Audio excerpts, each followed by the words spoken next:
Go Jackets. Good afternoon, all. Welcome to WreckTalk. And oh, it's a good day to be a Georgia Tech Yellow Jacket. We're going to have some fun today. But before we get into the fun, I hate to say we've suffered a loss here on the WreckTalk channel. My poor little cheap Fifi and Mike, I nicknamed her Fifi, has passed away. Has gone on to a better place, which is right here.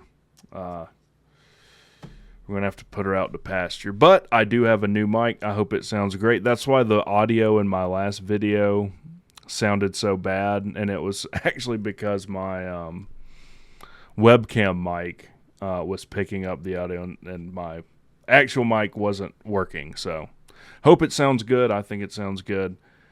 But let's get into it. So this video was a suggestion on the last live show, which, by the way, if you're not watching live shows, you should every Sunday at 8 p.m. This Sunday, we're going to be having Benjamin London on 247 Reporter to talk about all the news in recruiting. There's been a ton of, I'm not going to say huge, big-name athletes, but, some 4-stars coming on campus. We've had some sign, 3 stars up to this point. Should be good. So, top 5 boneheaded things, stupid things that Geoff Collins did while he was the head coach at Georgia Tech. Now, the hard part of this video was narrowing it down to just 5. And I mean that. Like, it took me a second. I have a few honorable mentions, and I'm sure there's some things I'm forgetting because his whole tenure at Georgia Tech was one big boneheaded, ignorant move. But let's go with number 5 here. Number 5 is every press conference that Geoff Collins ever did. I put this at number 5 because it really doesn't have anything to do with how you play on the field. But oh my God, was this guy a used car salesman. And look, when he was hired, everyone was excited. I was excited. Even non-tech people thought this was a really good hire. He was kind of saying the right things. And look, he was a good recruiter. And he was able to sell the brand of Georgia Tech. The thing is that narrative got really old some 3 and 9s later, right? If you've seen one Geoff Collins press conference, you've literally seen every Geoff Collins press conference. There's 3 words that he's just going to keep repeating: elite, high level, consistency. Some variant of that. Geoff, what do you need to do, to prepare your team to play, a really good Notre Dame team coming in? They're an elite team. They're the number 6 team in the country, and they play like it. We're going to have to play at a very high level and with consistency. He also, always talked about, he was never, ever critical of anything. We're just going to love these kids. We're going to love them to death. Make sure they're in a good place. And it's like, look, I'm all for showing people you care about them, but there's also something called accountability, There's also pushing people to get better, which is not always telling them what they want to hear and patting them on the booty. And that's really all Geoff said. The other thing is most, especially post-game press conferences, most of them were losses. No one's more disappointed than me. We let that one get away from us. We were just a few plays. There was just, we did a lot of things really well. There was just a handful of plays, and we're going to correct those. And in the games that we were close in, and there were, there was a good many, most of that was we were able to get turnovers on defense, but we were getting outgained by 200 and 300 yards. It was just that the other team had made so many mistakes by some miracle we were still in it. And that was the thing that I was the most irritated with. I was wrong. I said that he said this after my back went out. After, sorry about that, the Georgia Tech or the Notre Dame and UGA losses in 2021. It was before. So leading into those two games, Geoff Collins said, look, we're in every game that we're playing. We're in every one of them but one this season. And that just tells you how messed up Geoff Collins' mind is. His goal is just to be somewhat in the game. Whether you win it or not, you'd like to win it, but as long as it's somewhat close within 2 touchdowns, that's some kind of bullcrap moral victory for him. But he said, if you don't see the improvement in this team, then you don't want to see it. He said that, and then we proceed to get beat 100-0 in the next 2 games.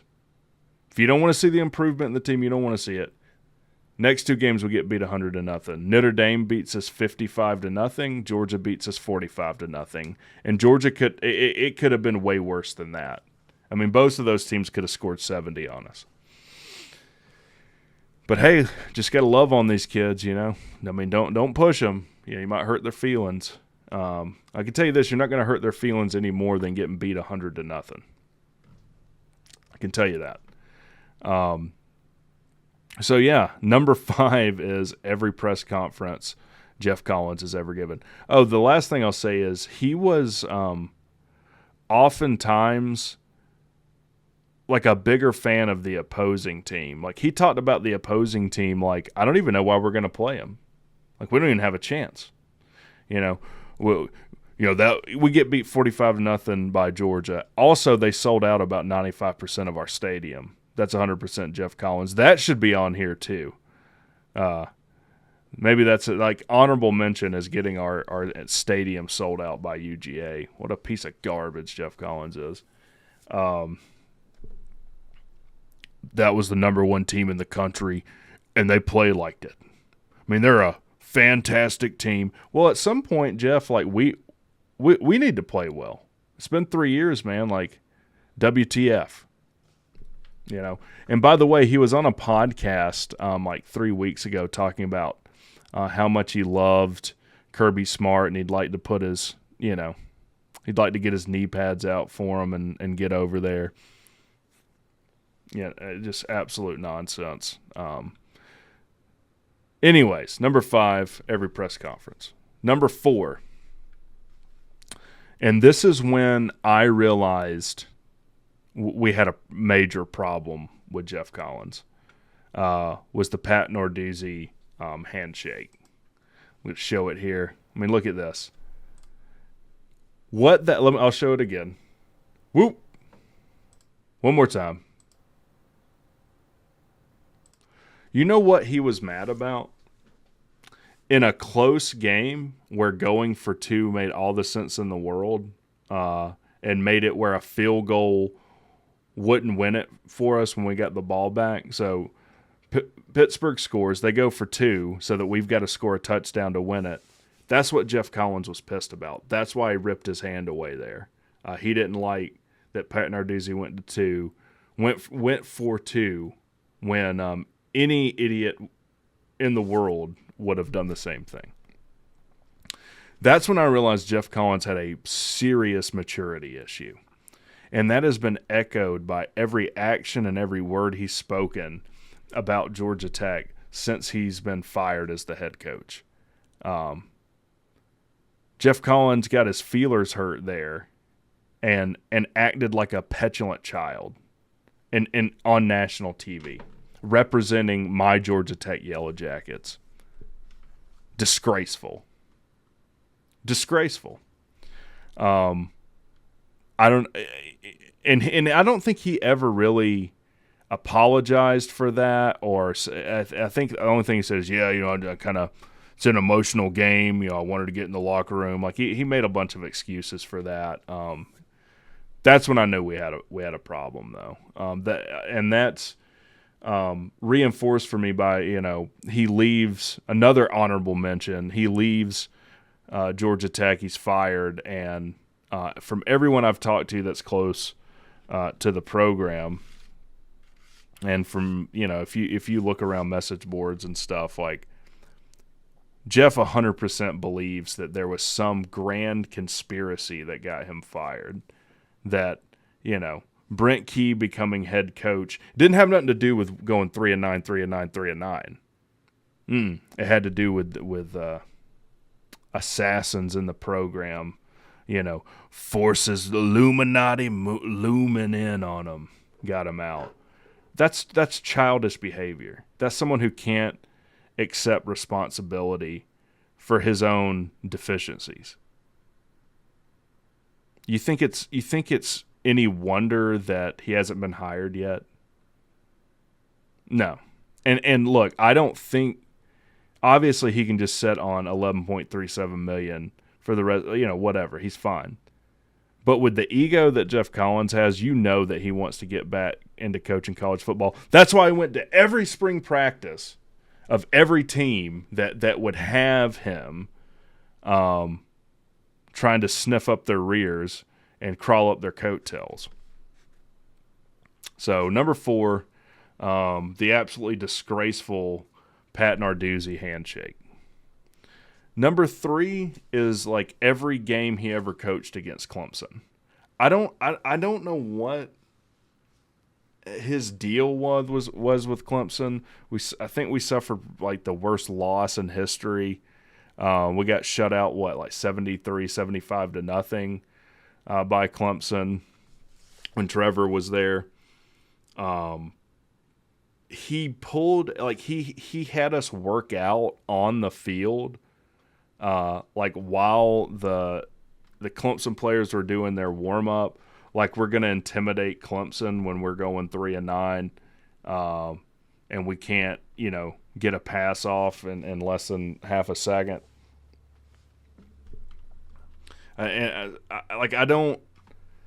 Geoff Collins is like a guy that he thinks he's the smartest guy in the room, but he's really outsmarting himself. He's just complicating things to a point that could never work, and in his mind, it's genius. He's like the guy in the psych ward that's like, no, man, I'm actually the doctor here. I'm not a patient. That's Geoff Collins. So we work out, thinking we're going to intimidate Clemson. We probably just ended up wearing ourselves out because the way he ran practice was also abysmal. So I'm sure we were gassed going into the opening kickoff. Genius move there.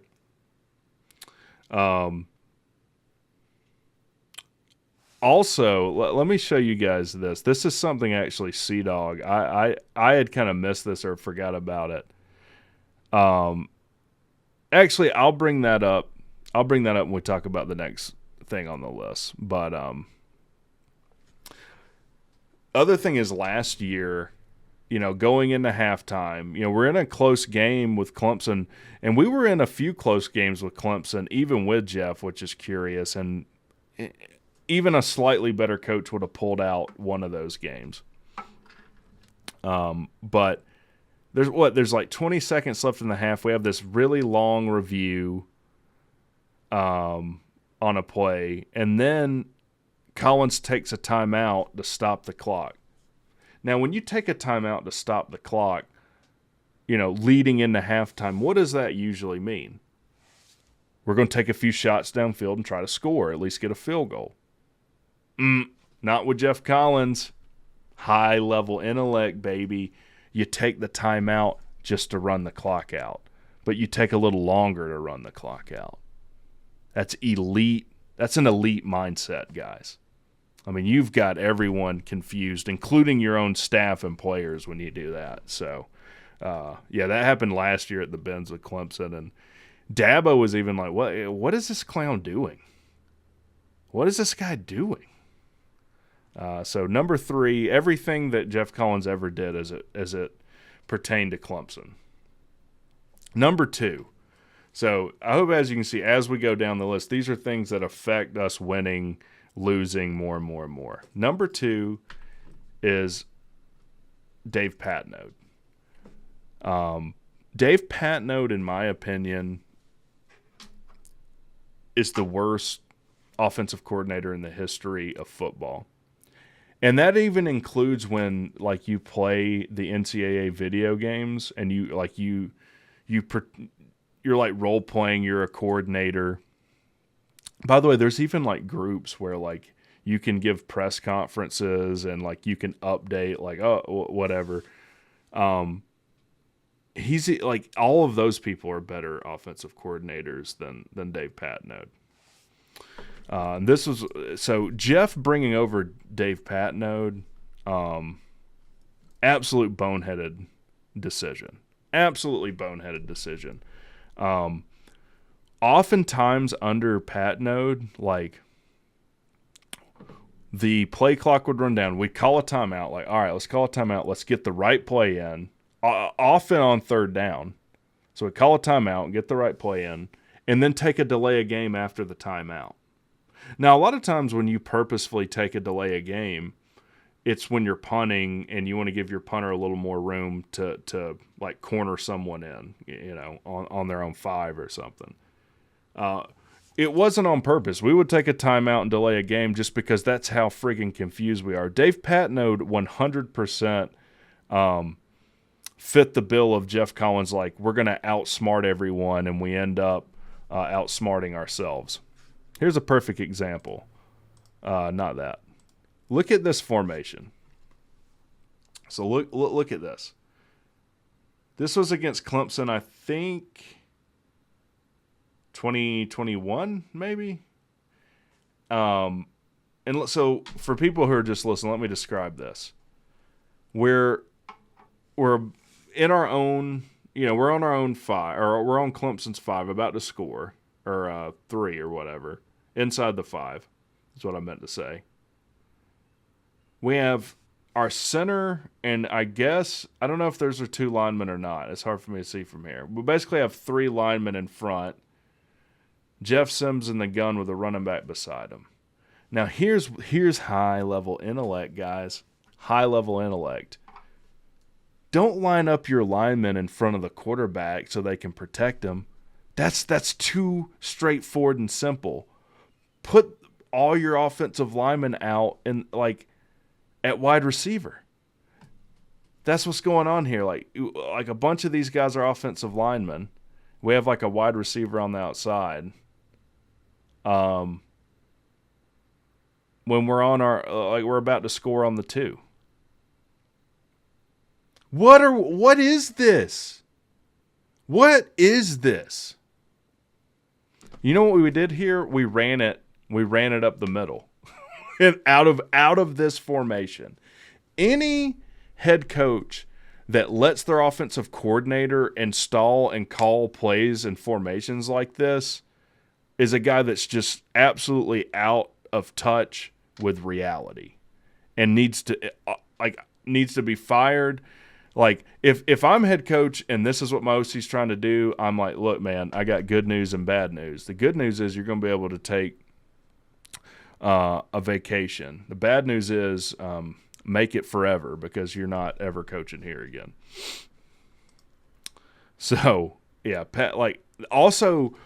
Dave was a guy that really mirrored this, like, promoter mentality of coach. Like, you know, we're playing Notre Dame this Saturday on ABC. ABC 2:30. Did you hear me? ABC 2:30. We're playing Notre Dame. Like, can you just talk about the game? Like, I know what you don't have to sell Georgia Tech to me. I'm already a Georgia Tech fan. No one who's not a Georgia Tech fan is watching the pregame week, like Tuesday press conference of the OC. Stop selling. Start coaching. He never was able to. And the reason that he's so high on here at number 2 is that the only reason that Collins did fire him is because he was forced to.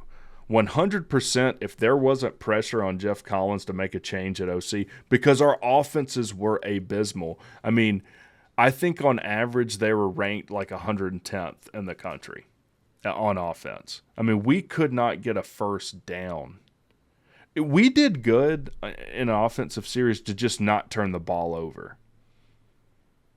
I mean, that was doing better than a lot of drives if we could just not turn the ball over. And I know, well, we were transitioning out of the triple option. The thing is, we got worse on offense as time went on, not better. Yeah. Now, Dave Patnode went to Old Dominion and ended up quitting or resigning 3 weeks before their season last year, which probably was the best thing that could have happened to them. They ended up upsetting Virginia Tech in game 1, which probably wouldn't have happened if Patnode was the OC. And never gave any reason. I don't even think he said, oh, I'm doing this, I've got some personal stuff going on. He didn't even say that. He just resigned, which is curious because I'm pretty sure when you resign and you forfeit whatever buyout you might have. So, yeah, just the other thing is, like, when Bryce Kuhn was on the show, shout out to Bryce. Go subscribe to the Crowded Booth if you're not. He does a great job. Interviews most of the recruits we're signing right now, when they sign. But Bryce said from everyone who was, like, inside the program, that had been around Dave Patnode, said, yeah, Dave's just a weird dude. He's just a weird dude. Which makes me think just an airheaded kind of off-color type guy. That he was here for 3 years is insanity. All right, before we get to number 2, some honorable mentions. Honorable mention number 1 was this weird obsession with Waffle House. Now, don't get me wrong. I freaking love Waffle House. Waffle House is great. I always get the Texas bacon patty melt, no onion. Now, when you say no onion, they're probably going to put it on there anyways, but whatever. But I ain't got nothing against Waffle House. I don't really care about Waffle House when I'm watching football, though. I don't need the head coach of the team that I love, that I bleed white and gold for, telling me how great Waffle House is. Like, he would have Waffle House cups on the sideline with him, like making sure, did you get the Waffle House in the frame? Is it in the frame? He would get interviewed. He had like Waffle House Tuesdays or Waffle House Wednesdays. I get up 7:30 every morning. I go to Waffle House. Weird. The other honorable mention, and I'm sure people are surprised this wasn't in the top 5. And I didn't put it in the top 5 just because it doesn't really have anything to do with winning or losing. Can we talk about Money Down? Money Down! This is something Geoff brought in. I know there's a lot of other teams. Like, this isn't something specific to Geoff Collins or Georgia Tech at the time. But I think the reason we're $300 million in debt is writing all the checks for all the money downs we didn't cash out on. I mean, like, if we were on defense, like the more third and long it was, the better chance that team had converting. I like it would be a good exercise to go back and look at how many 3rd and 15 or mores a team converted on us in the 3 and a quarter years that Collins was the coach. And went the opposite way on offense. I think they would do it on offense too. Money down. We couldn't convert to save our lives. Now he also printed out like $3 bills with Geoff Collins' face on them and like gave them to the kids in the student section to throw on the field. I mean, this is freaking embarrassing, guys. This guy right here is a friggin' embarrassment. Let's print money with my face on it and throw it on the field. Now this is now hilarious. Not for third down. This is hilariously ironic because 3 is the win threshold that Geoff never was able to cross. So I hope he has a ton of these to remind him he never did better than 3 and 9.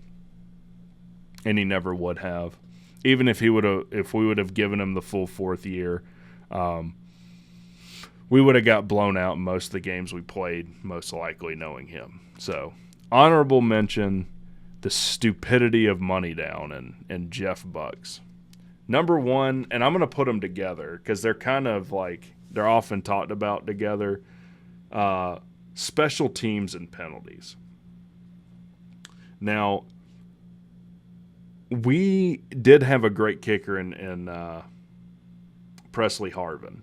And thank God, because, I mean, I'm sure we had to ice his leg after every game because we had to punt so much because our offense was so garbage. So probably like our number one recruiting target when Geoff was here was like, we got to find a good punter because we're going to be doing a lot of it. And let's get like an athletic staff solely focused on him and making sure his leg isn't too sore. But just like, for instance, the beginning of this last season, the average team will have a blocked punt every other season. So they average half a blocked punt a season. Through the first 4 games of the 2022 season, we were averaging a blocked punt a game. Blocked punt a game. We had 2 blocked against Clemson. We couldn't kick a field goal to save our lives. We couldn't even kick an extra point. I think the Citadel blocked an extra point against us. What does that have to do with transitioning from the triple option, by the way? Having abysmal special teams. And Geoff kept leaning into that too, like, I know no one wants to hear it, but we did have a massive transformation. And yeah, that's why we gave you the first year free, really gave you 2 years free. But when you're getting beat 100-0 by Notre Dame and UGA at the end of your 3rd year, don't tell me that I don't see the improvement. And then he just, hangs his head low. But yeah, special teams was probably the Georgia Tech special teams was probably the worst in the country while Geoff Collins was there. Now, I know what you're thinking. Well, who was the special teams coach? It might not all be Geoff. Maybe he made a bad hire at special teams coach. Geoff Collins was the special teams coach. He gave that responsibility to himself, and it was the absolute worst part of our team. And the horrible thing is, like, the things with special teams will win you games you probably shouldn't win, and they'll lose you games that you probably shouldn't lose. Special teams are pivotally important. And I'm lumping penalties in with this too, because the same is true with penalties. If you are able to avoid penalties for the most part, you can probably steal a win you shouldn't get if you've letting the other team commit the penalties for you. And if you're just inundated with penalties, you're going to have trouble winning. We were probably one of the most penalized teams in the country while Geoff was there. He talked all about this discipline, and like every press conference he would talk about, we're going to fix those things. We had penalties in these critical moments. It's like, yeah, dude, just shut up and correct it. You don't need to tell me you're going to correct it. That's kind of implied in that you're, making all this money to be the head coach. I doubt there's anything I can say to you to convince you. He said that to one reporter about them improving. No, because we get worse and worse. But, yeah, I mean, think of the Central Florida game last year. We should have won that game. The opening drive, I think, like, we had about 40 million penalties in the first drive. I mean, we'd get a first down penalty. And that went in with our lack of offense. If we did have an explosive offensive play, if we did dial up, a 25-yard corner route we hit, penalty would bring it back. If we had a big 50-yard touchdown run, penalty would bring it back. I mean, it's just, again, embarrassing. And you might be thinking, well, you're being too hard on Geoff, man. Maybe you're being too hard on Geoff. I'll tell you why I'm not. Because the minute that the stink of Geoff Collins left Georgia Tech, we go on the road, we beat Pitt. We go on the road and we beat Pitt. We beat a good Duke team in overtime at home. We beat Virginia Tech on the road, and we beat, which at the time I think was a one-loss or undefeated North Carolina on the road. Immediately make a change, put Gavin Stewart in at kicker. I think he might have missed one kick the rest of the season. Didn't have another kick blocked the rest of the season. What